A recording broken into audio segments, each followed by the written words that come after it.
Hello students, आज हम circle में आगे पढ़ने जा रहे हैं न्यूमेरिकल्स। पहली वीडियो में आपने क्या देखा था, उसमें आपने 3 थ्योरम देखी थी और 2 न्यूमेरिकल देखे थे। आज की वीडियो में एक सबसे इंपॉर्टेंट थ्योरम जो है इस पूरे चैप्टर की, उसके ऊपर न्यूमेरिकल्स करने जा रहे हैं। सबसे इंपॉर्टेंट थ्योरम कौन सी है कि कभी भी किसी सर्कल पे एक एक्सटर्नल पॉइंट से 2 टेंजेंट्स बनाई जाती हैं तो दोनों टेंजेंट्स की जो लेंथ होती है वो क्या होती है, बराबर होती है। यही इस पूरे चैप्टर की सबसे इंपॉर्टेंट थ्योरम है।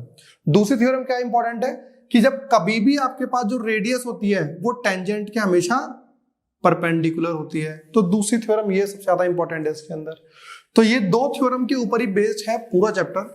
अब समझ में ये नहीं आता कि बच्चों को मुश्किल लगता क्यों है। भाई ये मुश्किल जो चैप्टर है ये खत्म कर सकते हो अपना डर ज्यादा नंबर ऑफ क्वेश्चंस करने से। कोशिश मैं ये कर रहा हूं कि अपनी वीडियो में जितने भी इंपॉर्टेंट क्वेश्चंस हैं, जितने भी एनसीईआरटी क्वेश्चंस हैं, आरडी शर्मा या एनसीईआरटी एग्जाम्पलर के अच्छे क्वेश्चंस हैं, वो सारे कवर करने की। तो आप इस अच्छे से नोट्स बनाते रहिए। सीबीएसई के पेपर से पहले आप इस वीडियो को देख लेना या फिर नोट्स को दोबारा पढ़ लेना जो आप नोट्स बना रहे हो। ये ज्यादा मोर देन सफिशिएंट है, ज्यादा आपके पास पढ़ना नहीं है इसके लिए। इसके अलावा तो आज हम क्वेश्चन ले रहे हैं। हम मैंने क्या बताया, सबसे इंपॉर्टेंट क्या है आपके पास, सर्कल के बाहर से आप कोई भी टेंजेंट बनाते हो तो उन दोनों टेंजेंट की लेंथ क्या होती है भाई, बराबर होती है। इस सर्कल में देख के भी ऐसा कुछ दिख रहा है आपको। भाई ये सर्कल है, यदि मैं ये एक बाहर पॉइंट लूं तो बेटा ये वाली चीज जो आप ये देख रहे हो ये एक टेंजेंट है। मतलब इस पॉइंट तक ये जो टेंजेंट आप देख रहे हो बी से लेके डी तक और बी से लेके ई तक, ये दोनों क्या होने वाले हैं, ये इक्वल होने वाले हैं। क्यों? क्योंकि एक्सटर्नल पॉइंट से टेंजेंट बनाई गई है। सिमिलरली यहां पर आप देख रहे होगे ए से यदि मैं टेंजेंट बनाता हूं तो एडी और एएफ भी बराबर रहेंगे। सिमिलरली सी से बनाता हूं तो सीएफ और सीई भी बराबर ही रहेंगी दोनों टेंजेंट्स। तो अब ये क्वेश्चन में क्या कह रहा है, a circle is inscribed in a triangle ABC. एक सर्कल जो है वो ट्रायंगल के अंदर बना हुआ है, having sides 8 centimetre, 10 centimetre and 12 centimetre. Find the AD मतलब ये, बीई मतलब ये और सीएफ मतलब ये निकालना है आपको। देखिए एक तो क्वेश्चन को देख के ही डर जाओ तो भाई ये तो आपको समझ में आएगा ही नहीं क्या क्या किस तरीके से कर सकते हैं। अच्छा एक चीज और जैसे 8 सेंटीमीटर आपसे कहा जाए तो आप बोलोगे ए बी हमारे पास 8 सेंटीमीटर है, बी सी हमारे पास 10 सेंटीमीटर है और सी ए हमारे पास 12 सेंटीमीटर है। पर ये ऐसा नहीं है, उसमें डायग्राम दिया हुआ था क्वेश्चन के अंदर और उसमें बताया हुआ है जो ए बी है वो 12 सेंटीमीटर है, बी सी 8 है और सी ए 10 सेंटीमीटर। ठीक है, और एक क्वेश्चन आपके पास सीबीएसई में 4 साल आया भी हुआ है। तो आगे हमें ये देखना है अप्रोच कैसे स्टार्ट करें। मैं बिल्कुल आपके लेवल की तरह सोच के देख रहा हूं कि यदि मैं स्टूडेंट होता तो किस तरीके से क्या कर सकता था। भाई पहले तो मेरे को इसका डायग्राम देख के ये समझ में आ रहा है कि सर ये जो एक्सटर्नल पॉइंट है वहां से ही लेंथ बराबर होंगी। तो भाई बी डी बराबर होने वाला है किस चीज के, बी ई के, है ना। तो पूरी की तो लेंथ दे रखी है, एक काम करते हैं इसको हम मान लेते हैं x, तो ये वाला भी कितना हो जाएगा भाई x, दोनों बराबर है ना। सिमिलरली सीई बराबर है सी एफ के, सीई बराबर है सी एफ के और ये है y, है ना भाई, सीई बराबर है सी एफ के। सिमिलरली ए एफ बराबर है ए डी के और उसे मान लो आप z सपोज, तो ये वाला आपने मान लिया है z। ये समझ में आया आपने क्यों माना है, क्योंकि हमें ये पता था कि जो एक्सटर्नल पॉइंट से जो टेंजेंट बनती है उन दोनों की लेंथ बराबर होती है। इतना तो हम कर ही सकते हैं। अच्छा बेटा हमें ए बी 12 दे रखा है, तो ए बी किस चीज से मिलकर बना है, A D plus A B is equal to क्या दे रखा है 12, और बेटा ये किससे बना हुआ है, A B A D plus D B से। बच्चों एडी कितना है, ये z है। एक काम करो इसे z को ऐसे बना लूं और प्लस ये db कितना है भाई, ये x है, तो ये हमारे पास 12 आ गया पहले इक्वेशन। दूसरी इक्वेशन क्या है भाई, सिमिलरली bc कितना है, सिमिलरली bc कितना है बच्चों, bc हमारे पास दे रखा है 8 और bc किसके मिलके बनना है x प्लस y, तो x प्लस y कितना आ गया हमारे पास 8 आ गया है दूसरी इक्वेशन। फिर भाई AC कितना है, AC हमारे पास है 10 सेंटीमीटर और ये y प्लस z, तो y प्लस z दोनों को मिला दोगे तो ये 10 बनना है। ये तीसरी क्वेश्चन हो गया बच्चों, ठीक है। तो आपके पास पहली क्वेश्चन ये आ गई, दूसरी है, तीसरी ये। अच्छा एक चीज बताओ, यदि मैं तीनों को ऐड कर दूं तो 1 + 2 + 3, देखो 3 इक्वेशन है और 3 ही वेरिएबल है। अब आप में से कोई बच्चे इसे सॉल्व करने का अपना अपना तरीका देख सकते हैं। इन दोनों को माइनस करोगे तो z और y में रिलेशन आ जाएगा, z और y में रिलेशन यहाँ पे भी दिया हुआ है, दोनों को सॉल्व कर लेना तो अब z और y आ जाएगा आपका, आपके जैसे मर्जी करे। तो मेरे पास बेसिकली मैं क्या करने वाला हूँ, तीनों को ऐड करने वाला हूँ, तो हमारे पास क्या आ जाएगा, z + x और यहां से x + y और नीचे से y + फिर से ऐड, तीनों को जब ऐड करोगे तो 12 + 8 20 और ये 30 बच्चों आ चुका है हमारे पास। तो z + z 2z, x + x 2x और y + y, तो 2x + 2y और 2z आ चुका है हमारे पास, और दोनों का सम 30 है। बेटा इनको 2 कॉमन ले लिया जाए तो x + y + z हमारे पास जो आ गया है वो 30 है, उधर जाके कितना आ जाएगा, 15 आ जाएगा। बात समझ में आ गई आपको यहाँ तक? आप बोलोगे सर इससे आपने क्या कर लिया, इससे हमने ये कर लिया, देखो z + x की वैल्यू कितनी है भाई, 12, तो z + x की वैल्यू कितनी है बताओ, 12, तो 12 + y = 15, तो y कितना आ गया भाई, 3 आ गया, है ना। दूसरी चीज इससे देखो x + y कितना है भाई, 8, तो x + y की जगह पुट कर सकते हो, x + y + z = 15 है ना, इन दोनों की वैल्यू कितनी है, 8, तो 8 + z = 15, तो z कितना आ गया है, 7। सिमिलरली y + z कितना है, 10, आपको क्या पता था, x + y + z = कितना था, 15, और ये कितना है, ये 10 है, तो x कितना आ जाएगा भाई, 5 आ गया। तो x 5 आ गया है, y 3 आ गया है और z 7 आ गया है। अब आप देख लो क्या क्या निकालना था आपको, AD निकालना था भाई, AD कितना था, z 7 है, BE निकालना था, ये x था, वो कितना है भाई, 5, और आपके पास CF निकालना है, CF कितना था, y, और y आपका आ गया 3। तो इस तरीके से x y z आपने फाइंड कर लिया। फिर दोबारा देख लो क्वेश्चन में क्या था, कभी भी जब कभी भी ट्राइंगल के अंदर आपके पास सर्कल दिया गया हो तो पहली प्रॉपर्टी तो आपका यूज कौन सी होगी, एक्सटर्नल पॉइंट से दोनों की लेंथ बराबर होंगी। उसके बाद नेक्स्ट सोचना, अगले 2-3 क्वेश्चन और करते हैं इसी थ्योरम के ऊपर बेस्ड, जिससे कि आपको ये समझ में आ जाए। अब स्टूडेंट सेम थ्योरम के ऊपर एक और क्वेश्चन है, फिर से वही है, सर्कल है और सर्कल किसके अंदर है, ट्रायंगल के अंदर है। तो पहली चीज तो आपको ये लिखनी पड़ेगी, गिवन, क्या लिखेंगे भाई, कि सर AE बराबर होगा AF के, तो AE बराबर है AF के, BD बराबर है BF के, BD बराबर है BF के, और CD बराबर है CE के। तो ये पहली क्वेश्चन, ये दूसरी और ये तीसरी। तो यहां तक तो सर हमें पता है, और यहां लिख भी देना स्टेटमेंट क्यों बराबर है। तो आप स्टेटमेंट के अंदर लिख सकते हो, length of the tangents from an external points to a circle are equal. तो एक्सटर्नल पॉइंट से जब टेंजेंट्स बनाते हैं तो उनकी लेंथ बराबर होती है। तो ये स्टेटमेंट लिखने के बाद ही इसको लिखना, अदरवाइज टीचर मार्क्स काट सकता है। चलिए, अब यहां तक तो सर बात हमारी ठीक है, यहां तक जो आप बता रहे हो। इसके बाद क्या करें, इसके बाद क्वेश्चन में थोड़ा सा हिंट मिल रहा है हमको, क्योंकि इसने बोल रखा है ये बराबर है इसके और ये बराबर है किस चीज के, पेरीमीटर ऑफ ट्रायंगल ABC। मतलब ये भी ट्रायंगल पेरीमीटर के बराबर है, हाफ ऑफ, और ये भी, चाहे पेरीमीटर का जो हाफ है वो इनमें से किसी भी तरीके से आप लिख सकते हो। चलिए, तो सबसे पहले हम पेरीमीटर निकालते हैं। पेरीमीटर क्या है, पेरीमीटर ऑफ ट्रायंगल ABC। भाई क्या होता है हमारे पास, basic sum of all sides.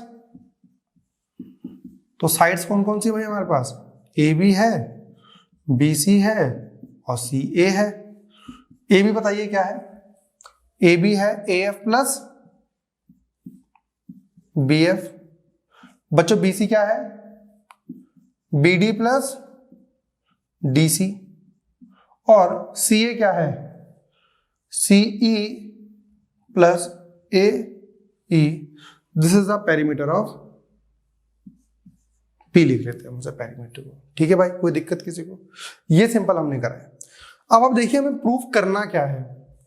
Proof क्या करना है, या तो इस पूरे को चेंज करो किसमें, AE में, BF में या CD में, या फिर इस पूरे को चेंज करो AF, BD और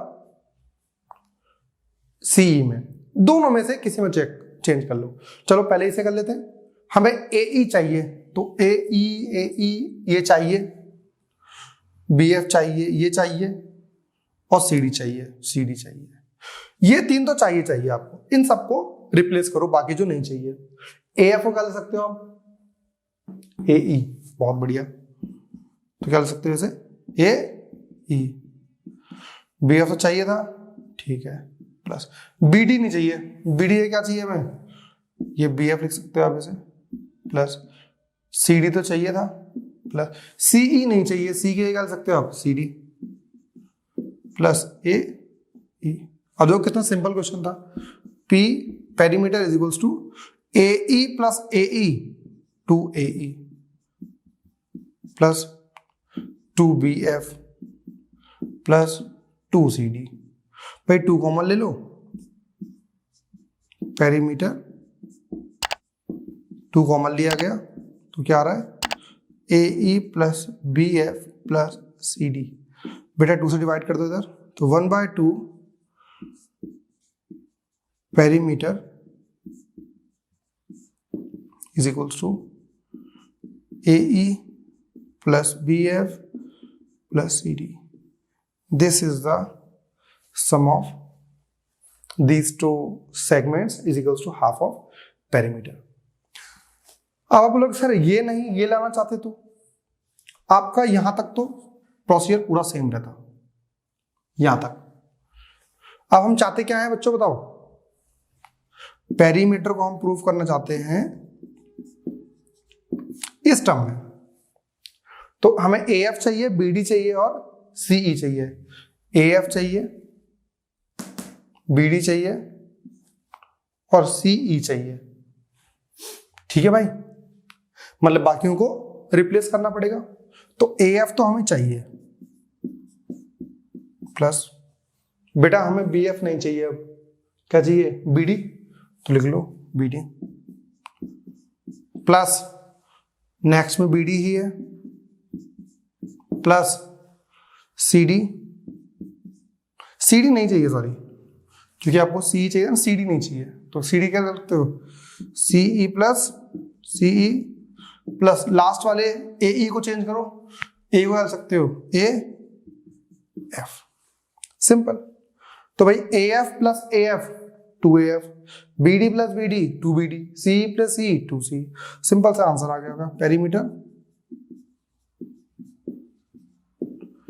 2AF plus 2BD plus 2CE। बेटा कॉमन लेके डिवाइड कर दो, तो 1/2 पेरीमीटर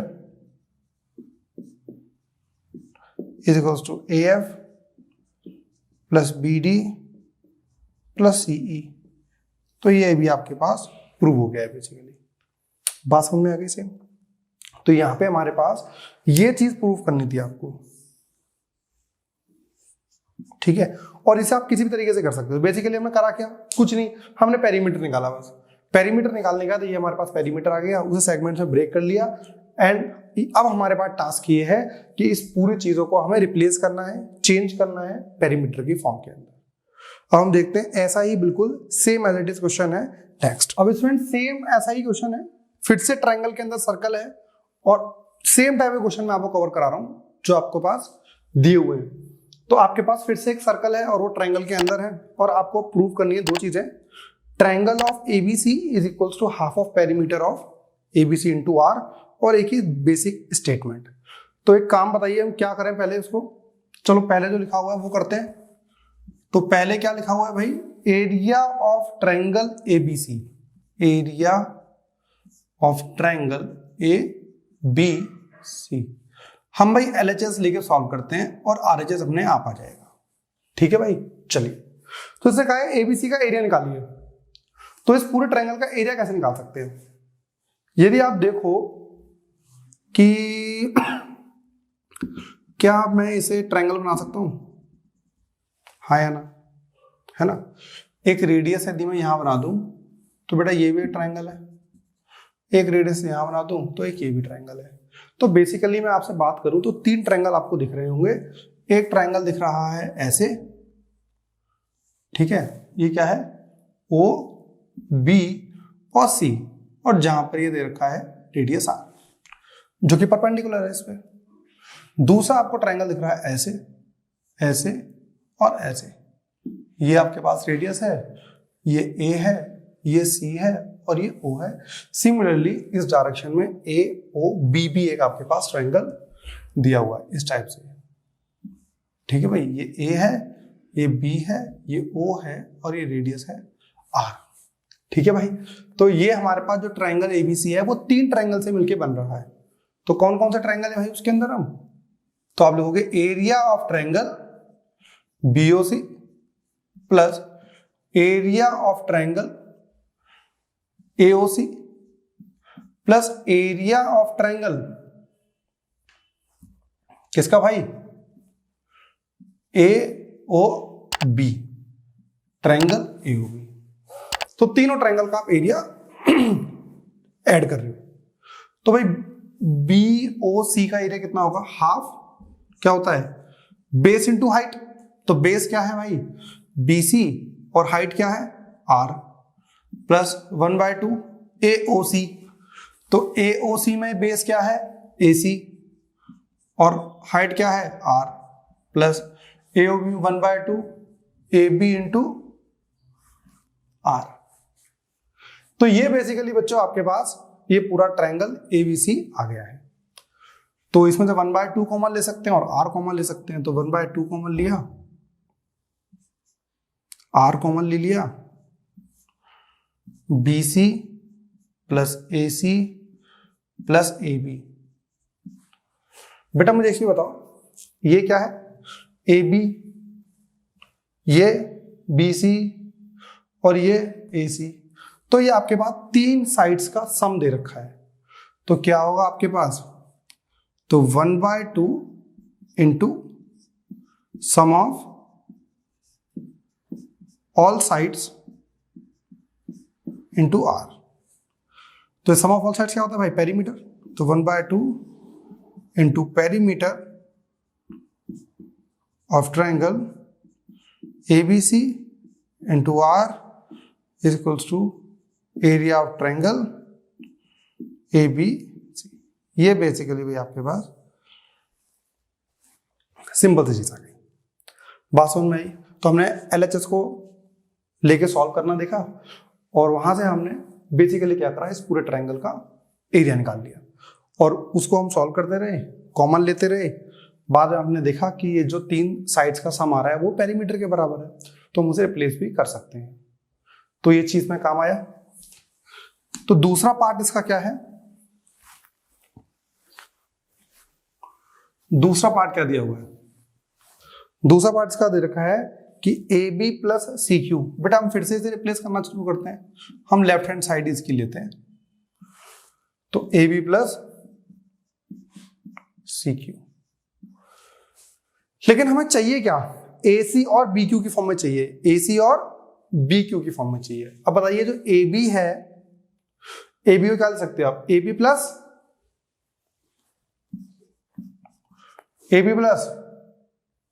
PB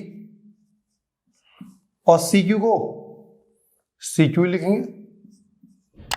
ठीक है भाई, चलो अब हमें वहां चाहिए, एक तो BQ चाहिए है ना, एक तो BQ चाहिए और हमें एक AC चाहिए। BQ मतलब ये, तो BQ तो हम ला सकते हैं क्योंकि PB किसके बराबर होगा भाई, BQ की आपको बताया था ये मैंने, क्योंकि एक्सटर्नल पॉइंट से ये दोनों बराबर होते हैं। तो PB को क्या ले सकते हो आप, BQ। तो इस PB को AP प्लस CQ को इधर ले आओ भाई और PB का लिख दो BQ। तो BQ तो आ गया। अब हमें चाहिए AC। तो AC किस किस का समय, AR प्लस CR का। अच्छा क्यू से सी क्यू हमारे पास है, क्या सी क्यू को मैं सी आर लिख सकता हूं? तो इसे क्या लिख दो, सी आर, क्योंकि बराबर है। और एपी को मैं ए आर लिख सकता हूं, तो ये क्या जाएगा, A R plus B Q. ये आपका हो गया है A C plus B Q. फिर से वही, left hand side is equal to right hand side, hence proof. यदि आप में से किसी बच्चे को इस चीज में प्रॉब्लम आई हो तो आप सबसे पहले क्या लिख लेना, AP is equal to A R, B Q is equal to BP और C Q is equal to C R. ये तीनों चीजें लिख लेना। उसके बाद इसे थोड़ा दिमाग भी लगाना पड़ेगा, थोड़ा सा। ये चैप्टर ऐसा है जिसमें आपके पास लर्निंग भी काम आएगी, जिसमें आपके पास थोड़ी सी स्किल्स भी काम आएगी सोचने के लिए। क्योंकि देखो यार, इसके बाद यहां तक है, इसको मैं एक्सप्रेस कर सकता हूं यहां तक। तो एपी को मैं लिख सकता था ए आर, सी क्यू को लिख सकता था मैं सी आर, और इसको लिख सकता था मैं ये, चेंज कर दिया। और यदि आप इतना बड़ा नहीं चाहते तो इस स्टेप में कर देते। क्या कर सकते थे इस स्टेप में ही? चलो ये तो हो गया, लिख लेना इसे, ठीक है। इसी स्टेप में कर दो, जो जिसके बराबर सबको उल्टा कर दो। एपी को ए आर लिख दिया, बीपी को बी क्यू लिख दो, और सी क्यू को सी आर लिख दो। तो A R plus C R, ये ए सी हो गया और ये बी क्यू हो गया। लो खत्म कर, ये भी कर सकते थे। तो ये देखने के ऊपर है भाई, जितना आपको समझ में आ जाएगा उतना आपके लिए अच्छा है। अभी स्टूडेंट्स देखते हैं एग्जांपल नंबर 3 एनसीईआरटी का, बहुत ही ज्यादा इंपॉर्टेंट है, अभी काफी बार आया हुआ है पेपर के अंदर। पहले चीज क्वेश्चन समझते हैं, डायग्राम हम बना पाते हैं या नहीं। PQ is a chord of length 8 centimetre of a circle of radius 5 centimetre. तो एक 5 सेंटीमीटर का आपके पास एक सर्कल दिया हुआ है और उसके ऊपर आपने कॉर्ड बना लिया है PQ। तो PQ की लेंथ कितनी दे रखी है भाई आपके पास?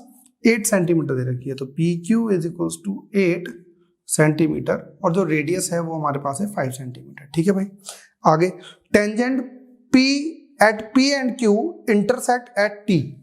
तो यदि P पॉइंट्स आप टेंजेंट बनाते हो और Q पॉइंट्स आप टेंजेंट बनाते हो तो वो दोनों टेंजेंट्स T पॉइंट पे जाके कट करेंगे। ये हो गया। Find the length TP। तो TP की आपको लेंथ निकालनी है। देखिए, ये पूरा जो क्वेश्चन है वो पाइथागोरस थ्योरम से होने वाला है, पूरा क्वेश्चन। तो पहली चीज हम ये देखते हैं, इसमें कितने ट्रायंगल बन रहे हैं, राइट एंगल ट्रायंगल जिसके अंदर पाइथागोरस लगेगी। ठीक है। पहली चीज मैं आपको बताऊं, जैसे ये सर्कल है, ये मैंने आपको बताया भी है, जो कॉर्ड है, सेंटर से जब लाइन पास होती है तो ये परपेंडिकुलर होती है, पहली चीज। तो पहला तो राइट एंगल ट्रायंगल कौन सा बनना है? ये वाला। इसको नाम देते हैं आर। इसको नाम देते हैं आर। तो एक तो आपके पास ये ट्रायंगल बनना है भाई, ये है हमारे पास O, ये है हमारे पास R और ये है हमारे पास P। तो पहला तो आपके पास ट्रायंगल बनना है ये वाला। ठीक है।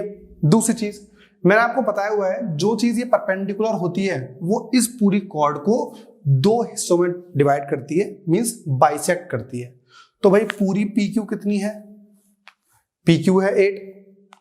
तो आपके पास, आपको पता है, जो PR है इज इक्वल्स टू RQ है, वो क्या है? PQ की हाफ है। तो मतलब 8/2 इज इक्वल्स टू 4 सेंटीमीटर। तो मतलब भाई ये हो गया 4 और ये हो गया 4। तो इस ट्रायंगल में क्या क्या पता है आपको? एक तो 4 सेंटीमीटर ये पता है, 5 सेंटीमीटर ये पता है, तो ये निकाल लेते हैं। तो सबसे पहले आप ट्रायंगल ले रहे हो इन राइट एंगल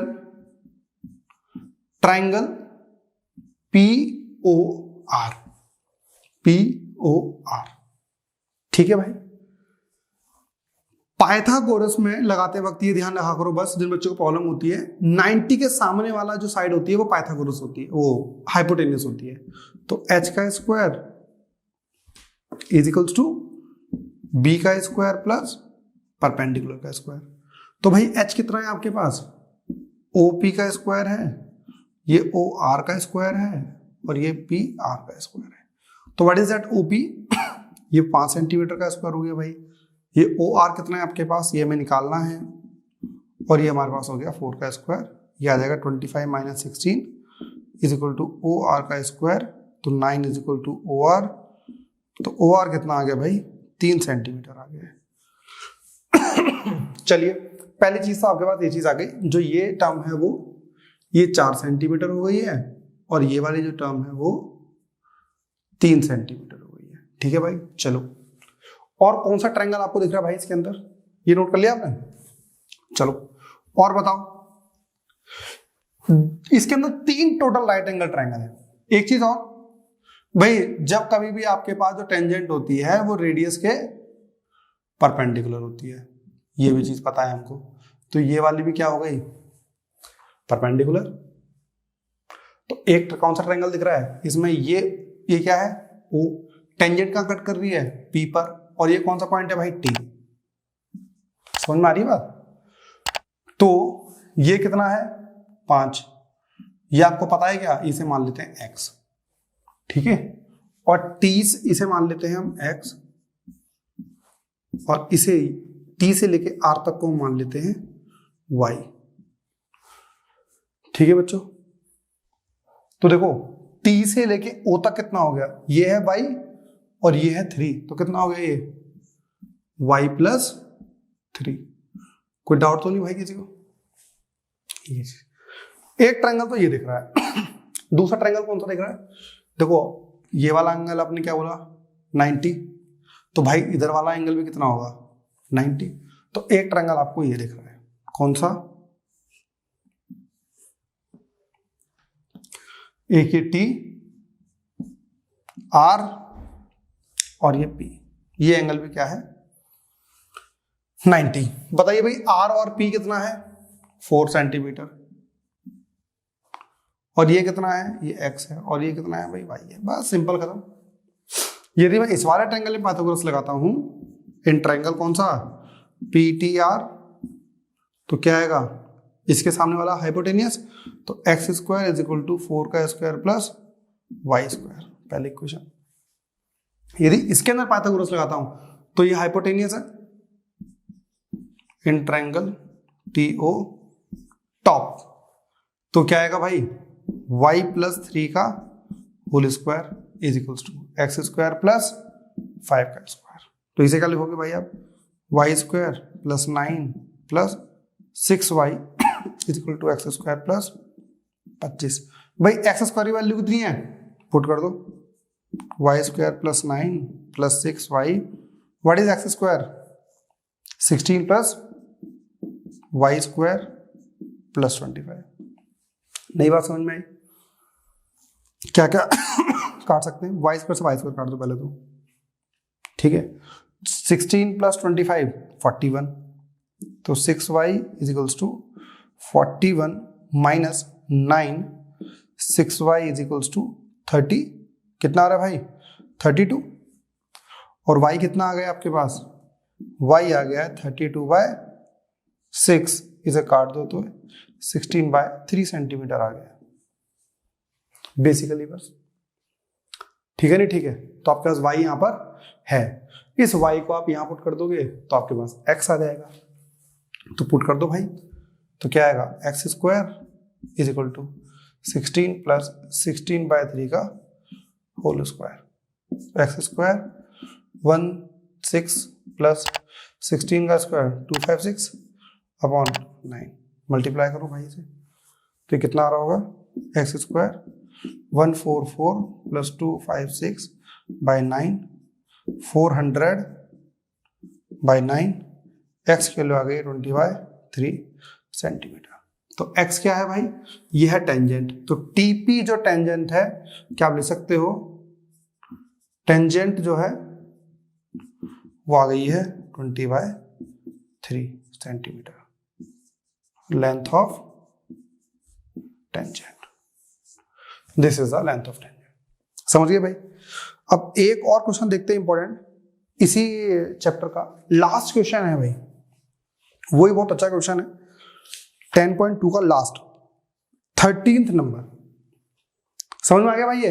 तो इसमें आपको बेसिकली ये ना 3 राइट एंगल ट्रायंगल थे, तीनों राइट एंगल ट्रायंगल का आपने यूज करना था और उसके बाद आप इजीली फाइंड कर सकते हो। इस क्वेश्चन को आप सिमिलरिटी ऑफ ट्रायंगल के यूज से भी कर सकते हो, पर बेसिकली आप यदि करना चाहते हो तो इस तरीके से करो, और यदि आप चाहते हो उससे बता दो तो आप कमेंट करना, मैं आपको उस तरीके से बता दूंगा।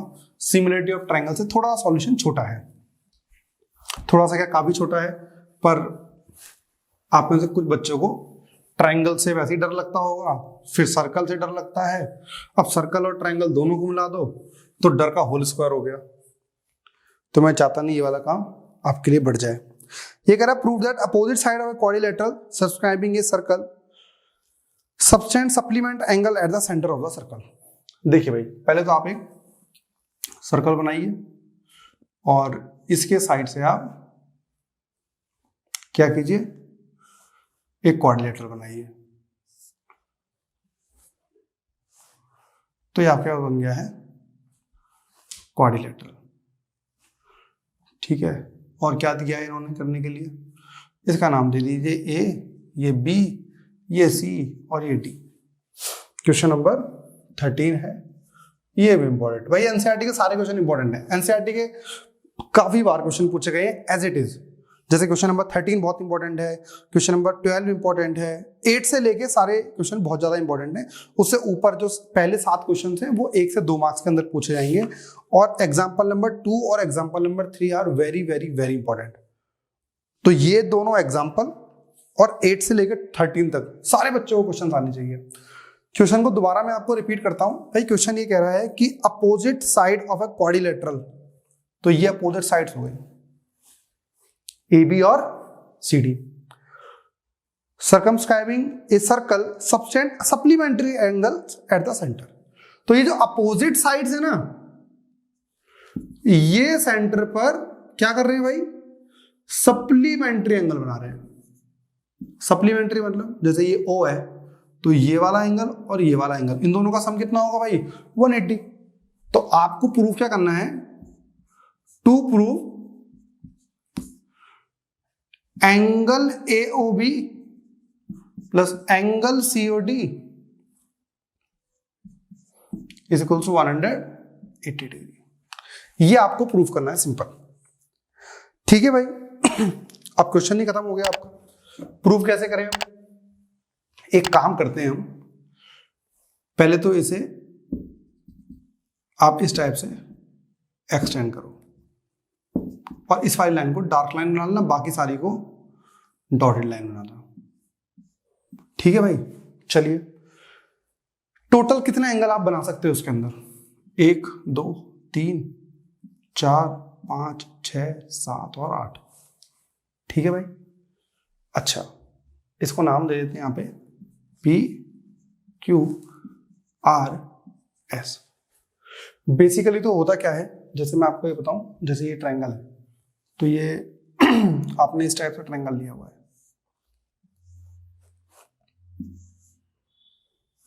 ऐसा है, यहां से OP OP B और Q, ठीक है बच्चों। ये वाला एंगल कितना है 2 और ये वाला एंगल कितना है 3। बेटा जो OP है वो रेडियस है, ये भी रेडियस है, ठीक है। और PB बराबर होगा किसके, BQ के, क्योंकि ये एक्सटर्नल पॉइंट है और आपको पता है सर्कल पे जो टेंजेंट्स होती हैं उनकी लेंथ एक्सटर्नल पॉइंट से लेंथ बराबर होती है।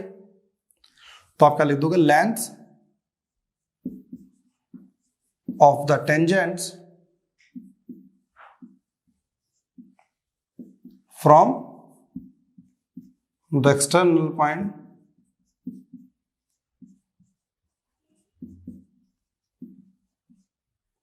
आर सेम, इसलिए ये दोनों बराबर हैं। और जो OP इक्वल टू OQ है ना भाई, किस लिए, क्योंकि radius of the same circle, ठीक है भाई। और OB बराबर है BO के,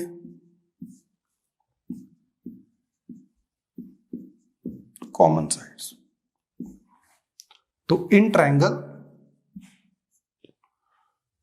POB एंड ट्रायंगल BOQ। बात समझ में आ गई? तो triangle BOB is congruent to triangle BOQ by SSS congruency rule। ये आप लिख सकते हो। और यदि ये दोनों ट्रायंगल कॉन्ग्रुएंट हो चुके हैं तो angle 2 will be equals to angle 3 by CPCT। ये बेसिक आपके पास चीज आ गई। तो यदि आप इन दोनों ट्रायंगल को ले रहे हो तो एंगल 2 और 3 बराबर है। यदि सिमिलरली लिखा जाए, भाई जब इन दोनों ट्रायंगल को लोगे तो एंगल 4 और एंगल 5 बराबर हो जाएंगे। इन दोनों ट्रायंगल को लोगे आप तो angle 6 is equal to angle 7 हो जाएंगे। और आप ऐसे दोनों ट्रायंगल को लोगे तो एंगल 1 इक्वल टू एंगल 8 हो जाएगा। बात समझ में आई नहीं है? तो आपको सारी चीज प्रूव करने की जरूरत नहीं, कोई भी दो ट्रायंगल ले लो, ये ले लो, क्योंकि देखो ये लेंथ, ये रेडियस, ये रेडियस, ये कॉमन लेंथ, ये टेंजेंट, ये टेंजेंट। तो ऐसे भाई आप जितने भी हमारे पास ये 2, 2, 4, 2, 6, 2, 8 ट्रायंगल्स बनने उनको आप प्रूव कर सकते हो। ठीक है, चलिए बेटा आपको पता है ये एंगल प्लस ये एंगल प्लस ये एंगल प्लस ये एंगल, सारे एंगल जो सेंटर में बनते हैं उन सबका सम कितना होता है भाई? 360। तो आप होगा angle AOB plus angle BOC plus angle COD plus angle DOA is equal to 360। Centre angle बनना है। तो एंगल AOB कितना भाई? AOB 1 and 2, angle 1 plus angle 2, angle 3 plus angle 4 plus angle 4 plus angle 5, sorry angle 5 plus angle 6 plus angle 7 plus angle 8 is equal to 360। अब हमें ये proof करना है AOB कितना है भाई? हमें प्रूफ करना है एंगल 1 प्लस एंगल 2 और angle 5 plus angle 6 is equal to 180। ये प्रूफ करना है। सप्लीमेंट्री एंगल बना रहे हैं अपोजिट। तो हमें बाकी सारे एंगल्स को हटाना है और सिर्फ यही एंगल लाने हैं। तो भाई एंगल 1 तो हमें चाहिए, एंगल 2 भी हमें चाहिए, 3 और 4 नहीं चाहिए। तो क्या कर सकते हो? Angle 1 plus angle 2। What is angle 3? Angle 3 भैया एंगल 2 के बराबर है। ठीक है। What is angle 4? वो एंगल 5 के बराबर है। हमें एंगल 5 चाहिए, फिर एंगल 6 भी हमें चाहिए, एंगल 7 हमें नहीं चाहिए, उसकी जगह हम एंगल 6 लिख सकते हैं और एंगल 8 की जगह हम एंगल 1 लिख सकते हैं। ये आएगा 360। भाई अब 2 एंगल 1 है, 2 एंगल 2 है, 2 एंगल 5 है, 2 एंगल 6 है, तो twice of angle 1 plus angle 2। ठीक है भैया। फिर तो एंगल 5 प्लस एंगल 6 360। बेटा उसे नीचे ले जाओ। एंगल 1 प्लस एंगल 2 कितना होगा? एंगल AOB प्लस और 5 और 6 एंगल COD। ये नीचे लेके जाओगे तो ये 180 आ गया। तो आपके पास ये प्रूफ हो गया कि जो अपोजिट एंगल्स हैं वो सेंटर पर 180 डिग्री मतलब सप्लीमेंट्री एंगल्स बनाते हैं। बात समझ में आ गई? उसके लिए आपको करना क्या है? पहले ये 2 ट्रायंगल लिए, किसी भी 2 ट्रायंगल को आप ले सकते हो, वहां से आप एंगल 1 और 2 या फिर एंगल यहाँ पे एंगल 2 और 3, एंगल 4, 5 किसी को भी आप इक्वल पुट कर सकते हो और आप ये आंसर ला सकते हो। स्टूडेंट्स अब हमारे पास है क्वेश्चन नंबर 9 NCERT का।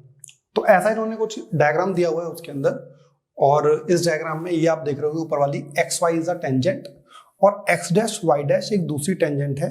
और इन्होंने स्टेटमेंट में ये लिखा हुआ है कि दोनों जो स्टेटमेंट्स हैं वो दोनों क्या है? पैरेलल टेंजेंट्स है। तो ये गिवन भी है हमारे पास, XY is parallel to X dash Y dash. दूसरी चीज क्या दे रखी है इन्होंने?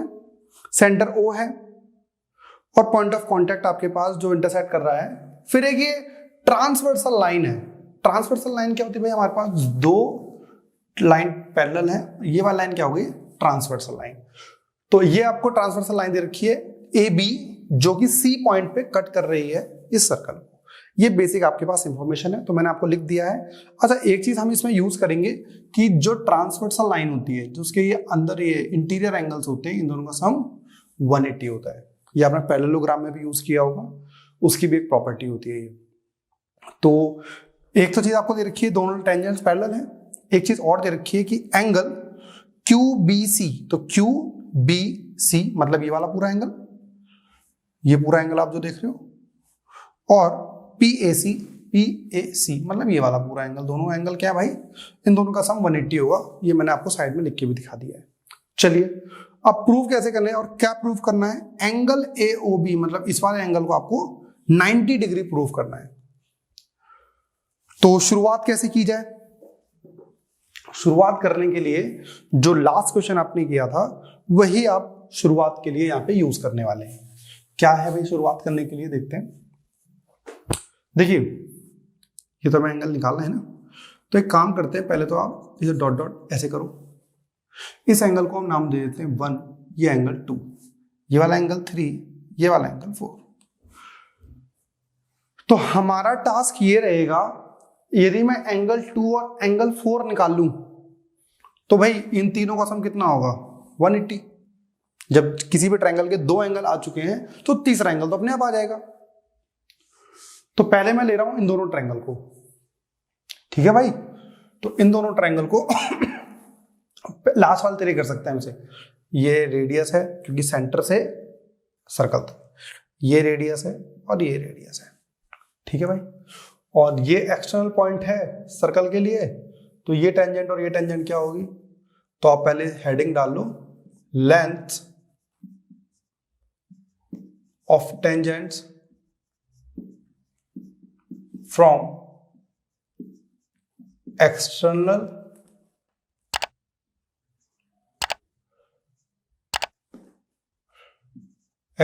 पॉइंट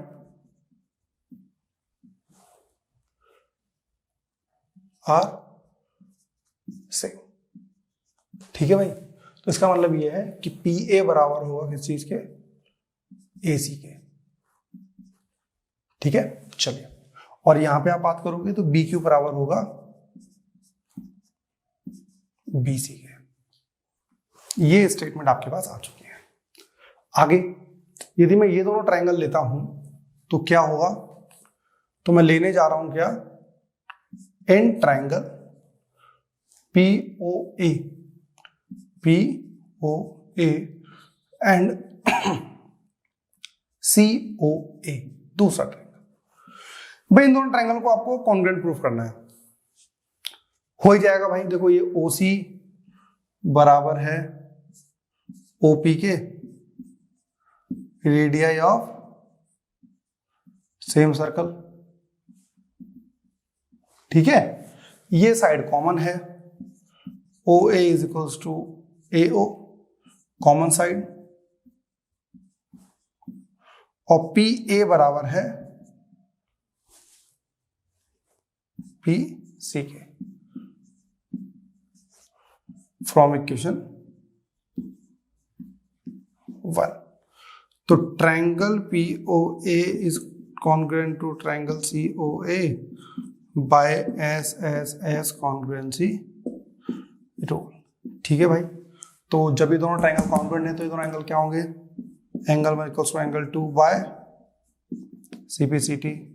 सिमिलरली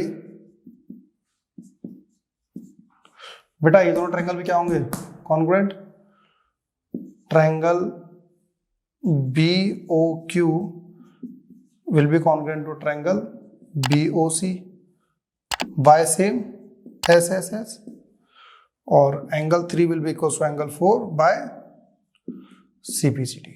समझ में आ गई बात। ये तो हमने लास्ट वाले क्वेश्चन में भी सेम चीज यूज करी थी। अब आपको ये पता है ये पूरा एंगल और ये पूरे एंगल का सम कितना है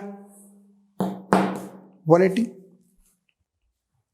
तो गिवन डेटा में से आप चीजें उठाइए और लिखिए angle QBC plus angle PAC is equals to 180 degree. बेटा QBC क्या है, angle 3 plus angle 4 plus angle 1 plus angle 2, 180। और आपको पता है ये दोनों एंगल बराबर हैं, तो आपको एंगल निकालने क्या है, एंगल 2 और एंगल 4 निकालना है। तो 2 और 4 के टर्म में चाहिए, तो 3 को निकाल सकते हो भाई, आप 4 लिख सकते हो, तो एंगल 4 प्लस एंगल 4। और आप एंगल 1 को क्या लिख सकते हो, एंगल 2, तो angle 2 plus angle 2 is equal to 180 degree, हाँ या ना? तो twice of angle 4 plus angle 2 is equal to 180, उसे इधर ले जाओ तो angle 2 plus angle 4 is equal to 90 degree आ गया। ये आ गई स्टेटमेंट नंबर 3। समझ गए बात आप? और आपको पता है एंगल 2 प्लस ये एंगल और प्लस ये एंगल, इन तीनों का सम 180 होने वाला है। तो angle 2 plus angle 4 plus angle AOB is equal to 180, sum of angles of a triangle. ठीक है भाई? तो angle 2 from equation 3, angle 2 plus angle 4 की वैल्यू कितनी है? 90 degree, plus angle AOB is equal to 180। So angle AOB आपके पास आ गया 90 degree. Circle के क्वेश्चंस करने के बाद आपको एक चीज बहुत अच्छे से ये चीज समझनी है और याद भी रखनी है कि जब आप क्वेश्चन कंप्लीट कर लेते हो ना, तो उस टाइम पे इसके बाद रिवाइज जरूर किया करो, क्योंकि जब कर रहे होते हो तो बहुत ज्यादा दिमाग चल रहा होता है, खिचड़ी पक चुकी होती है लास्ट तक आते आते। आपको रिकॉल भी तो करना पड़ेगा ना, 1 हफ्ते के बाद, 2 हफ्ते के बाद। तो ये डेटा आपको अपने ब्रेन में बताना भी है उसे कि भाई ये परमानेंट मेमोरी में डाल के रख, ये हमारे पेपर तक, जब तक CBSE के पेपर नहीं होते। तो करना क्या पड़ेगा आपको, जैसे मैं स्टार्टिंग से बोलूं क्या क्या था इसके अंदर। एक सर्कल देखा, 2 टेंजेंट्स थी, 2 पैरेलल थी और एक लाइन थी जो ट्रांसवर्सल लाइन थी। ठीक है भाई? हमें ये प्रूफ करना था ये जो एंगल बनना है सेंटर में वो 90 डिग्री है। तो गिवन क्या क्या है? गिवन ये दोनों टेंजेंट्स पैरेलल है। दूसरी चीज, ये ट्रांसवर्सल लाइन के साथ जो एंगल बन रहा होगा वो दोनों का सम कितना होगा? 180 डिग्री, क्योंकि इंटीरियर जो एंगल्स होते हैं ट्रांसवर्सल लाइन के वो दोनों का सम 180 डिग्री होता है। टू प्रूफ में ये लिखा। उसके बाद आपने 2 ट्रायंगल कॉन्ग्रुएंट प्रूफ करे बाय SSS से, तो एंगल 1 और एंगल 2 बराबर हो गए, एंगल 3 और एंगल 4 बराबर हो गए। ये हमने किए क्यों थे? जरूरत क्या थी हमको? जरूरत ये थी कि इन तीनों एंगल का सम कितना होगा भाई? 180 होगा। यदि मैं किसी भी तरीके से इन दोनों को निकाल लूं तो मैं ये वाली चीज यूज कर सकता था। तो उसके लिए मैंने क्या करा, जब मैंने इन सबको प्रूफ किया और ये वाली प्रॉपर्टी यूज करी, तो मैं ये ले आया angle 2 plus angle 4 equals to 90। तो एंगल 2 ये, एंगल 4 ये, इन तीनों का सम। तो यहां से मैं ये चीज लेकर आया। बच्चों इस वीडियो को बनाने में बहुत मेहनत लगी है, तो ये चीज आपको ये समझ में आ रही है और अच्छी लग रही है तो अपने स्टेटस पर डाल के अपने फ्रेंड्स को शेयर जरूर करें, क्योंकि ये ऐसा चैप्टर है, आई थिंक मेरे हिसाब से आपकी क्लास में यदि 30 स्टूडेंट्स हैं तो 25 बच्चों के लिए ये चैप्टर मुश्किल होगा। तो अपने अपने स्कूल में, अपनी अपनी क्लास के अंदर ये चैप्टर जरूर शेयर करें यदि आपको चीज़ अच्छी लग रही है तो, जिससे कि थोड़ा सा हमारा चैनल भी अपग्रेड हो, 1000 सब्सक्राइबर हम जल्दी अचीव कर लें। और मिलते हैं हम आगे इस चैप्टर में और कुछ और क्वेश्चंस के साथ, जो NCERT कुछ क्वेश्चन रह गए हैं और कुछ क्वेश्चन एडिशन में भी रह गए हैं। ठीक है भाई, धन्यवाद।